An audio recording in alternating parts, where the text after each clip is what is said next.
This is Info Live TV, headline news. I'm Daniel Ben-Nun. Defense Minister Ehud Barak slammed right-wing Israeli extremists during a rally on Saturday evening at the Tel Aviv square where former Prime Minister Yitzhak Rabin was assassinated 13 years ago. The defense minister emphasized that such extremists pose a serious threat to Israeli democracy, Israeli rule of law, and Israeli security forces, and stressed the importance of peace, saying that there is no other way. President Shimon Peres also addressed the crowd, asking those who gathered to continue coming each year in memory of Rabin, and saying that it is people like them who help Israel remain democratic and safe from anarchy. Saturday's rally in front of the Tel Aviv City Hall has become an annual pilgrimage for ordinary Israelis to show respect for the beloved leader.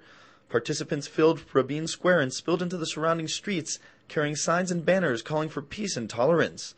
Rabin was gunned down on November 4th, 1995, at the end of a peace rally by right-wing extremist Yigal Amir, an opponent of his policy of making peace with the Palestinians.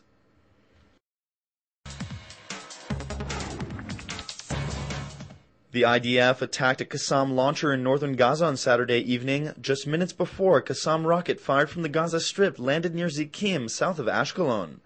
No injuries or damage were reported in the rocket attack. The IDF attack appears to signify a return to the Army's previous policy in Gaza, where Israeli forces are now authorized to open fire at Palestinian rocket-launching cells prior to, during, or shortly after their attempt to fire Qassams towards Israel's southern region. Hamas leader Ismail Haniyeh said on Saturday that his government was willing to accept a Palestinian state alongside Israel within the 1967 borders.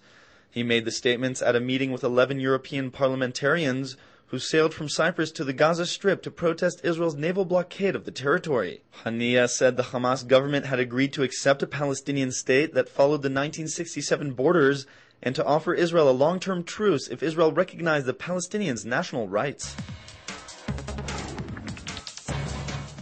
A German newspaper reported on Saturday that the original plans for the construction of the Nazi extermination camp of Auschwitz, including a gas chamber and a crematorium, were found in a Berlin apartment.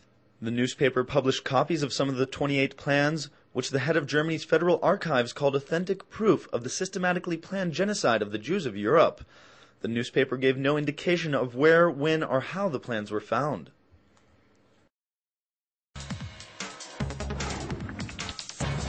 Iran's head of parliament, Ali Larijani, criticized U.S. President-elect Barack Obama on Saturday for his recent comments on Iran's nuclear program. In his first news conference after being elected president, Barack Obama said that an international effort must be made to keep Iran from developing a nuclear weapon. Larijani called the comments a step in the wrong direction and implored Obama to carry out his campaign slogans of foreign policy change, including change in U.S. dealings with Iran. Thank you for watching Info Live TV, Israel's only internet television channel that broadcasts in 4 languages from Jerusalem to the world.